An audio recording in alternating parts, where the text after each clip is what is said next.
Okay guys, kahuli na naman si Kuya 3 tauban. Kwarta na naman. Yan siya guys. Alok. Tauban na laki yun. Siyempre, bahin mo yung batang kwan. Kita nyo, ang laki niya, no? Batang. May ilang kilo kaya yan? Yan. 4 kilos mahigit yan. Ito pa, may sanggol. Adobo. Tauban na yung nauli mo? Siyempre, nang tauban lang ako. Hindi ako naman, dami yung isda. Lah, grabe. May panghanda na si Banini, oh. Ito ang pinakauna kong kuha dyan, no? Sa kwan. Panlaitan, no? Nakauna kong kuha dyan. Ano, mawarak. Kukunan natin ng ata daw. Kukunan ng ata. Ano mga bigyan mo yan? Ako ba nakukuha? Abay, ganun. Cute yun, no? Pero kalalaki, ano? Kukunan natin ng ata kasi bibinta rin ng ata nito. Nagkalat pa. na. Anong oras pa lang? Alas 8? Alas 9. 8:36. Maaga pa. Bata, walang bingot. Ito kasing kailangan nito.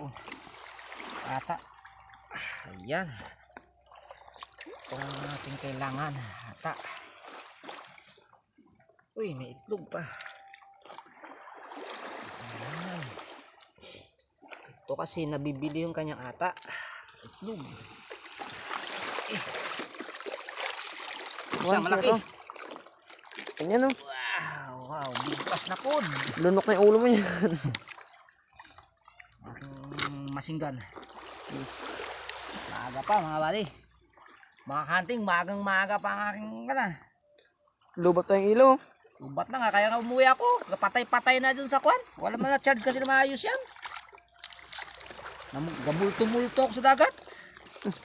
Ito nga, kada panahin ko. Wala, kisap-kisap. Paigit. Hindi na charge sa mabuti. Laki, oh. Yun na mas malaki. Tanggalan natin ng ata to kay Magkano ata ngayon? 150 na, no? 250. Doon sa South Beach? Ay, sa Bulwa. Sa Bulwa magkano?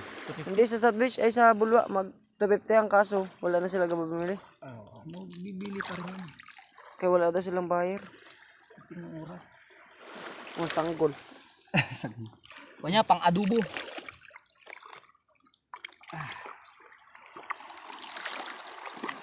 Basta may tiyaga, may nilaga. Kasing kailangan ito eh. Ang laki na ate. Itlog. Kailangan na, ata lang yan. Yun, laki na. Picture mo na. Picture.